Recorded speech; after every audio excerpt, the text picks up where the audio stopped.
Hello বন্ধুরা, আজকে দেখো জোজোর সাথে তোমাদের একটা ভিডিও দিই। জোজো আমার সাথে কি করে সময় কাটায় দেখো। ওর পেটুতে হাত বুলি দিতে হবে, কানে হাত বুলি দিতে হবে, ও কোথায় কোথায় গলায় হাত বুলি দিতে হবে। তা ও স্নান করেছে, ওর লোমগুলো এখন কি সফট হয়ে গেছে। শ্যাম্পুটা দেওয়ার পরে ওর লোমগুলো আরও সফট হয়ে যায়। তো স্নান করে ওরা কালকে খুব ভালো ঘুমিয়েছে। আর আজকে দেখো জোজোর লোম শুকিয়ে গেছে, কিন্তু ওর এখন আহ্লাদ। কিন্তু জনিকে ওই সাইডে রেখেছি, জনিকে, না হলে জনি না এসে গায়ের মধ্যে ওঠে, আর ওর শরীরটা তো খুব ভারী, ওই জন্য তখন আমার লেগে যায়। আমি জনিকে সামলাতে পারি না, জনিকে ওর পাপা সামলায়।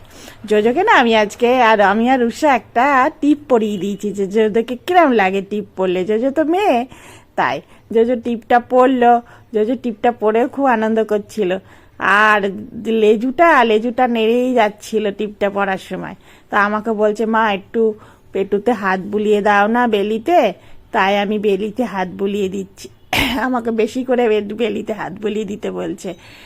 এবার জোজো আমার সাথে খুব ভালোভাবেই থাকে, কারণ ও তো মেয়ে, ও বোঝে মেয়েরা মার কাছে বেশি থাকতে চায়, তো ও বোঝে। আর জনি থাকে ওর পাপার কাছে, ওর দিদির কাছে। পাপাকে তো খুব ভয় পায় জনি, কিন্তু জোজোকে আমি যদি একটু আদর করে ডাকি, ও জোজো জোজো, ও জোজো এরম করে বলি, আর জোজো কি একদম জোজো নরম হয়ে যায়, যতই ও রাগ করুক না কেন। আমি জোজোকে সামলাতে পারি, কিন্তু জনিকে পারি না। তো যাই হোক বন্ধুরা, দেখো এই ছোট্ট একটা ভিডিওর মাধ্যমে তোমাদের শেয়ার করলাম। দেখো ওর আমি গলা করছি, আর ও পা দিয়ে ওদিকে চুলকাচ্ছে, তার মানে ওর ওই জায়গাটা চুলকাচ্ছে। তো আর জনি এত চিল্লাচ্ছে জোজোকে আদর করছি বলে, তাই জন্য আমাকে ভয়েস ওভার করতে হলো।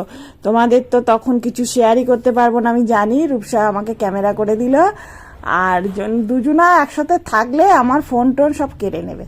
কিন্তু জোজোকে আলাদা রাখলে একটাকে আলাদা, কিন্তু জনিকে আমি পারি না, সত্যি কথা। যাই হোক, জনি একটু বেশি লাফালাফি করে। তো দেখো আজই সরস্বতী পুজোর দিন জোজোকে বলছিলাম, এই জোজো শাড়ি পরবি, শাড়ি না পরিয়ে রূপসা একটা টিপ পরিয়ে দিয়েছে। টিপটা ওর কপালে লাগছেই না, অনেক কষ্ট করে আমার একটা টিপ নিয়ে গিয়ে লাগালো। আর বন্ধুরা, জোজোর এই ভিডিওটা ভালো লাগলে একটা লাইক দিন।